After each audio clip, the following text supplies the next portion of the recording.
आपकी जन्म कुंडली का 12वां भाव व्यय का भी है, रोग का भी है, दंड का भी है और हानि का भी है।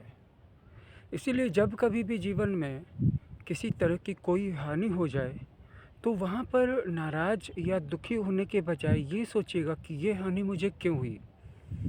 ये हानि आपको इसलिए हुई, आर्थिक हानि, पैसे की लॉस, ताकि कोई बहुत बड़ा रोग आपको ना हो जाए। कोई बहुत बड़ा रोग आपको हो जाता, इससे तो अच्छा था कि आपको थोड़े से 4 पैसों की हानि हो जाए या जो लाभ होने वाला था वो लाभ ना हो।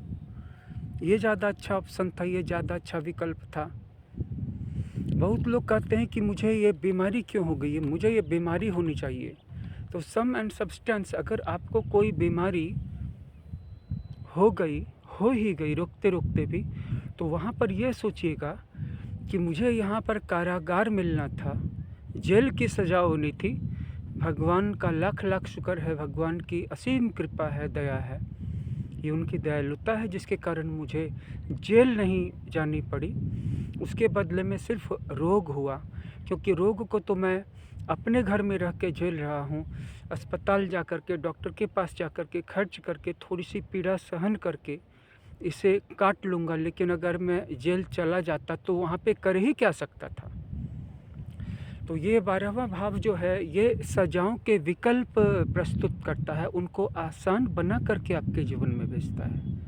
अर्थात जिसकी मृत्यु होने वाली थी उसको सिर्फ जेल होती है, जिसको जेल होने वाला था उसको थोड़ा सा डाइल्यूट करके सिर्फ रोग या बीमारी होती है, और जिसको रोग होना निश्चित था, बीमारी होने से कोई नहीं रोक सकता था, इसका समय आ गया था। ऐसी ग्रह दशा, ऐसा गोचर, ऐसी अंतर्दशा महादशा आ चुकी थी, उसको उसके बदले में थोड़े से पैसों का लॉस हो गया। ये हमारे प्रारब्ध हैं जिनको कि हमारा 12वां भाव डाइल्यूट करके, पतला करके हमें दे देता है। इसको इस तरह से भी समझ सकते हैं कि आपने किसी से 10 लाख रुपए का कर्ज लिया, आपको उसे 1 साल में 12 लाख रुपए लौटाने थे।